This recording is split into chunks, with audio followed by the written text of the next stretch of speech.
Bom dia a todos, bom dia, professora Ellen.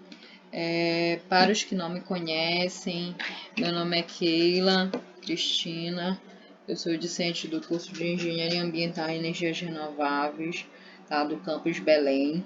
E o tema da minha apresentação tem por título Contaminação Viral e Bacteriana em águas subterrâneas na porção aflorante do aquífero Guarani, tá? Município de Ivoti, Rio Grande do Sul. Mas antes, né, da gente falar da contaminação propriamente dita do aquífero, é importante a gente saber o que é um aquífero, né? O aquífero, ele é uma formação geológica que contém água e permite quantidades significativas dessa água, tá? Se movimentem no seu interior em condições naturais. Ou seja, uma formação geológica constituída por rochas permeáveis e porosas que são capazes de armazenar e transmitir quantidades significativas de água. O SAG, que é o Sistema Aquífero do Guarani, é a principal reserva de água da América do Sul. Tá? Como vocês podem ver no mapa ao lado, ela estende-se por territórios como Uruguai, Paraguai, Argentina, sendo que no território brasileiro é onde está situada a maior parte dela, com 71% do sistema. Isso equivale a 1,2 milhões de quilômetros quadrados. Bom, e para efeito assim de curiosidade, esse tamanho ele acaba sendo aproximado da soma dos países como França, Itália, Espanha. Daí vocês conseguem já verificar, visualizar a proporção, né, do tamanho desse aquífero. Dando continuidade, eu encontrei 4 tópicos importantes, né? Bora falar assim, na introdução do processo. Primeiro, em relação à vulnerabilidade das áreas de afloramento do aquífero. Por quê? Porque as áreas de afloramento do aquífero, que o local geralmente fica, que são onde as águas, né, da chuva, elas se infiltram, bora falar nas camadas mais profundas do solo, são justamente as áreas de maior vulnerabilidade, né, de contaminação, já que nos solos mais permeáveis, a gente acaba tendo menos capacidade de retenção de poluentes. E é a questão, né? Tem que ter uma preocupação maior na questão do afloramento aquífero. Bom, outro ponto é que até os anos 70 acreditava-se que as águas subterrâneas eram mais puras do que as águas superficiais, pelo fato de acharem que, por elas serem subterrâneas, né, eram mais protegidas naturalmente contra a contaminação. E esse pensamento, infelizmente, né, ainda persiste em boa parte da população. A maioria dessas águas captadas são águas que nem passam por nenhum tipo de tratamento de cloração. Então, imagina a quantidade, né, de micro-organismos, de patógenos encontrados aí. Outro ponto que é importante ressaltar, que o consumo da água contaminada, ele pode causar doenças, tá? Desde doenças entéricas, que são doenças que afetam o estômago, o intestino, como hepatite também, e essas doenças podem até levar à morte. A população, ela entende que se a água, ela entende da seguinte forma, ela pensa, vem lá do subterrâneo, a água é potável, então serve para consumo. Mas ela esquece de lembrar que até essa água chegar lá, bora colocar no poço dela ou na torneira dela, ela passa por inúmeros lugares. E que geralmente esses lugares são lugares que não tem manutenção, não tem tratamento, nada. E acabam consumindo uma água contaminada. Olha essa imagem aí, né? Da pessoa, a gente consumindo esse tipo de água. Meu Deus do céu. E muitas vezes a gente consome sem saber, né? Porque até então, aparentemente, a água parece branquinha lá. Bom, o presente trabalho, ele buscou avaliar parâmetros microbiológicos clássicos previstos na portaria 2.914/2011, tá? Quais são eles? Coliformes totais, E. coli, adenovírus, enterovírus e rotavírus. A gente tem que pensar que, já que quando numa localidade, né, com uma fonte de abastecimento exclusivo de sistema aquífero, a qualidade das águas subterrâneas são essenciais. Então, elas deveria-se ter feito maior controle, né, de qualidade dessa água. Então, deve-se, inclusive, mas eu acredito que isso não é feito constantemente. Bom, material e métodos. O levantamento ele foi realizado nos meses de fevereiro a abril, no ano de 2011, tá? Onde foram coletadas 27 amostras de poços artesianos. Esses poços foram escolhidos porque tinham maior profundidade e não tinham necessidade de bombeamento de água. Na questão dos poços cavados já foi ao contrário, né? Com menor profundidade e necessidade de um maquinário para retirar essa área, ou seja, a necessidade de uma bomba ou qualquer outro tipo de máquina para fazer o içamento dessa água. E as fontes, né? Fontes essas com brotamento de água subterrânea, especificamente com brotamento de água subterrânea. Na localidade de Voti, a gente percebe que, vocês podem perceber no mapa, que essa localidade é uma localidade estratégica. Né? Por que estratégica?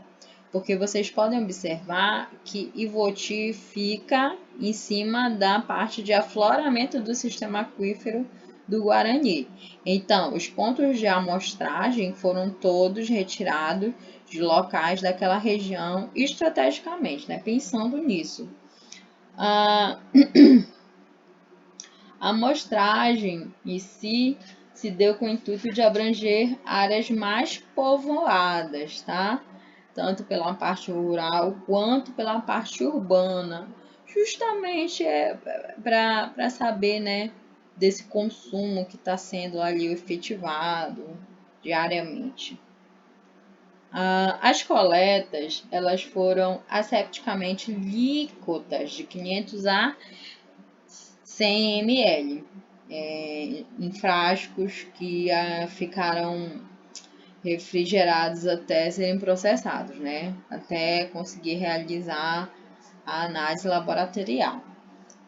A gente observa que os pontos de amostragem no mapa, é importante colocar que esses pontos de amostragem foram feitos sabendo-se que nenhum desses poços recebia um tratamento de cloração, né, para melhorar a questão da potabilidade da água. Em relação aos resultados e discussões, tá, foram realizadas 27 amostras, no total, como eu havia falado. Sendo que dessas 27 amostras foram 4 poços cavados, tá? 4 já, desculpa, 18 poços artesianos e 5 fontes.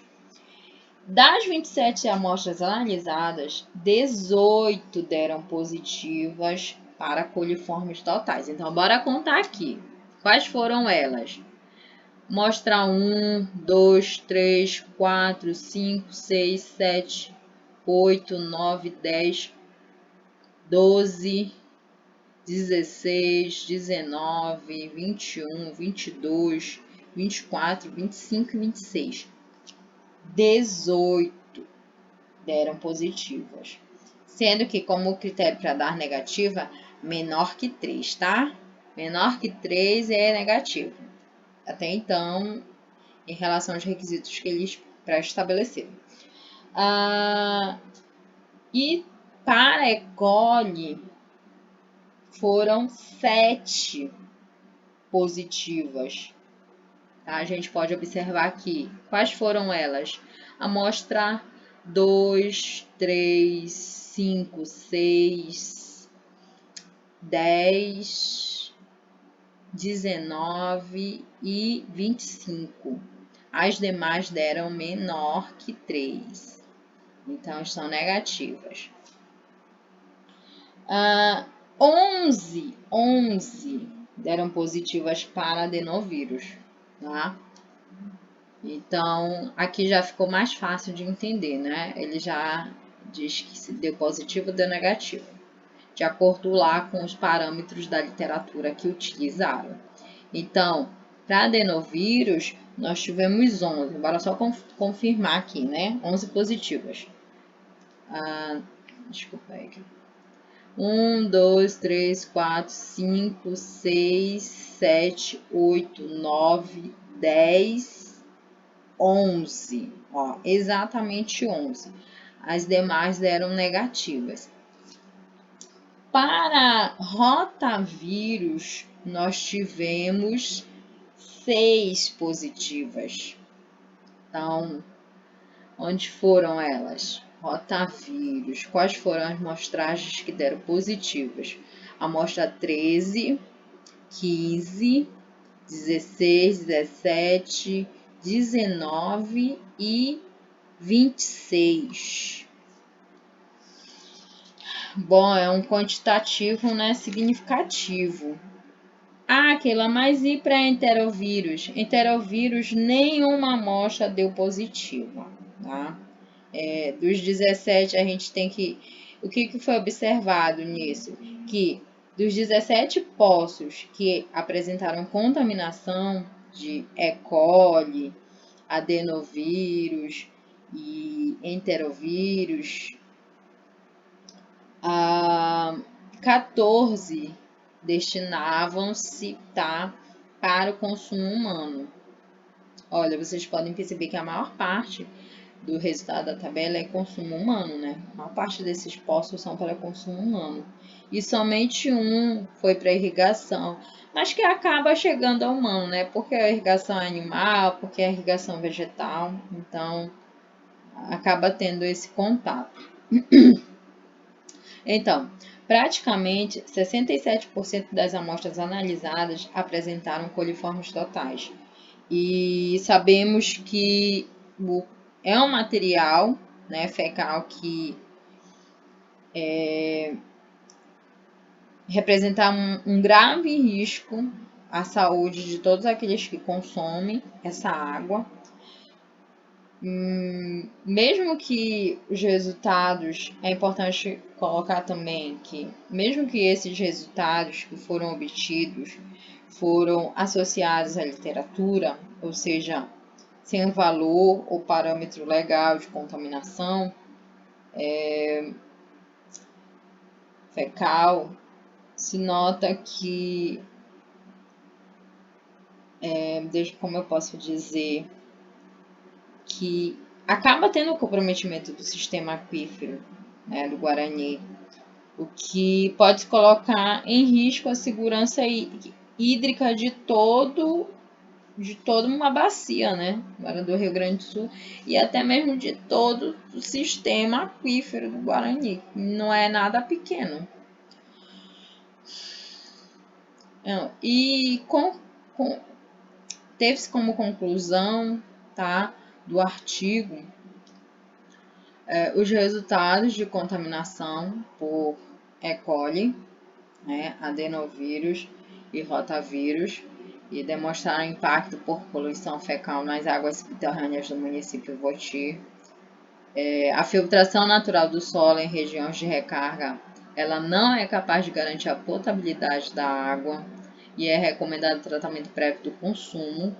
Então, só a filtração natural do solo, né, como a população acha que por ser águas subterrâneas, ela não vai fazer isso sozinha, tem que ter uma manutenção, tem que ter um tratamento, tem que haver um disciplinamento, né, principalmente da ocupação territorial, em relação à abertura e manutenção dos postos, investimento em saneamento básico, até então, e legislação mais eficaz, né, uma legislação mais rigorosa para manter a sustentabilidade do sistema aquífero.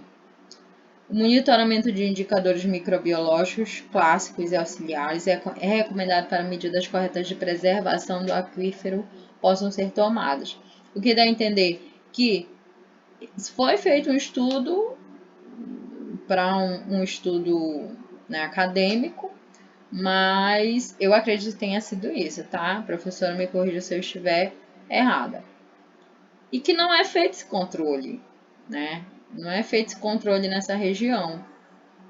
Então, imagine se nesse período tá, se imagine depois, né? Ou antes. Como não está a situação desse processo aí de contaminação nesses poços de toda essa região. Então, é uma situação que tem que se pensar, tem que se conscientizar de que se cuidar melhor, né, daquela fonte de água potável, futuramente a gente não vai ter problemas assim de massificação de contaminação. Aqui eu tenho algumas referências do artigo que foi trabalhado e desde já eu agradeço a atenção de todos, agradeço a atenção da professora. Muito obrigada, gente. Bom dia a todos.